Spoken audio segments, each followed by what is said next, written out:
आणि आता आजच्या मोठ्या राजकीय घडामोडी आपण पाहूयात। विधानसभेमध्ये प्रश्न लावण्यासाठी नेत्यांच्या एजंटकडून पैशाचा व्यवहार, मकोका अंतर्गत कारवाई करा, परिणय फुकेंची विधान परिषदेमध्ये मागणी, तर कडक कारवाई करणार योगेश कदम यांचं आश्वासन। मिलरच्या ऑफिसमध्ये काही एजंट टाइपचे जे लोक आहेत हे प्रश्न का लावायचं नाही किंवा लावल्यावर काय होणार अशा प्रकारच्या धमक्या देण्याचं व्हिडिओ क्लिप माझ्याकडे आहे। काही नेत्यांचे एजंट यामध्ये इन्व्हॉल्व आहे। परिणय फुके यांनी काही पुरावे मांडलेत, त्याची चौकशी करणार मुख्यमंत्री देवेंद्र फडणवीसांची प्रतिक्रिया। विधानसभेमध्ये प्रश्न लावण्यासाठी नेत्यांच्या एजंटकडून पैशांचा व्यवहार होत असल्याचा फुकेंचा आरोप। नक्की त्यांनी काही पुरावे मांडले, त्याची चौकशी आपण करूया, पण आता सध्या फोकस वेव्हजवर करूया। नक्की त्यांनी काही पुरावे मांडले, त्याची चौकशी आपण करूया, पण आता सध्या फोकस वेव्हजवर करूया।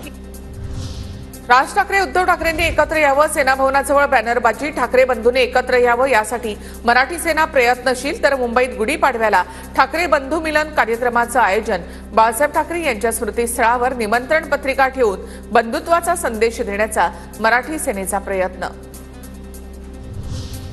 माझी गॅरंटी घेऊ नका, माझं काही खरं नाही या वक्तव्यावरून जयंत पाटील यांचं स्पष्टीकरण। पक्षांतर करणार असा याचा अर्थ काढण्याची गरज नाही। जयंत पाटील यांचं स्पष्टीकरण। शक्तीपीठाबद्दल बोलताना राजू शेट्टींना उद्देशून केलेल्या वक्तव्यानं चर्चांना उधाण। शरद पवारांच्या राष्ट्रवादीमध्ये लवकरच भूकंप, जयंत पाटील अजित पवारांच्या राष्ट्रवादीमध्ये दिसतील, संजय शिरसाट यांचा दावा। लवकरच शरद पवारच्या राष्ट्रवादीमध्ये भूकंप येईल। जयंत पाटील हे तुम्हाला अजितदादाच्या राष्ट्रवादीमध्ये सामील झालेले दिसतील।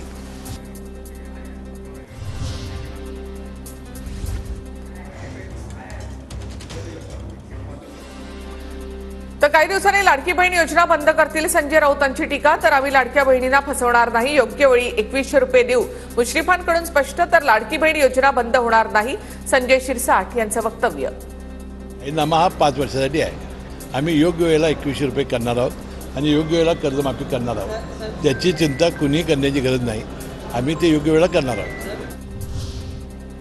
मुनगंटीवार सरकारमध्ये राहून आमचं काम हलकं करतायत, विजय वडेट्टीवार यांचं वक्तव्य। शेतकऱ्यांना कर्जमाफी देण्यासाठी का घाबरता, डेअरिंग करा, कर्जमुक्ती देणार नाही ही भूमिका अयोग्य असल्याच्या सुधीर मुनगंटीवार यांच्या या वक्तव्यावरून प्रतिक्रिया। मुनगंटीवारजी आमचं काम थोडं हलकं करतायत सत्तेत राहून, त्यांना शुभेच्छा आहेत आमच्या। आम्ही जे म्हणतो ते त्या सत्ताधाऱ्याकडूनही म्हणतायत, म्हणजेच आता सत्ताधारी आणि विरोधक दोघांचीही समान मागणी आहे। अमोल मिटकरींकडून शिवरायांच्या मुस्लिम सरदारांची यादी ट्विट। शिवरायांच्या सैन्यात मुस्लिम सरदार नसल्याच्या राणेंच्या वक्तव्यानंतर मिटकरींचं ट्विट। नितेश राणेंची मुख्यमंत्री फडणवीसांकडे तक्रार करणार, काँग्रेस नेते विजय वडेट्टीवार आक्रमक। तर राणेंच्या भूमिकेशी सरकार सहमत नाही, शिवसेनेच्या संजय शिरसाट यांची नाराजी।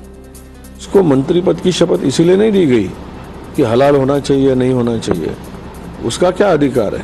किसी धर्म के खिलाफ में बात करना ऐसे नीतीश राणे का अधिकार नहीं है। इस बारे में मुख्यमंत्री जी की तरफ भी शिकायत करने वाले हैं।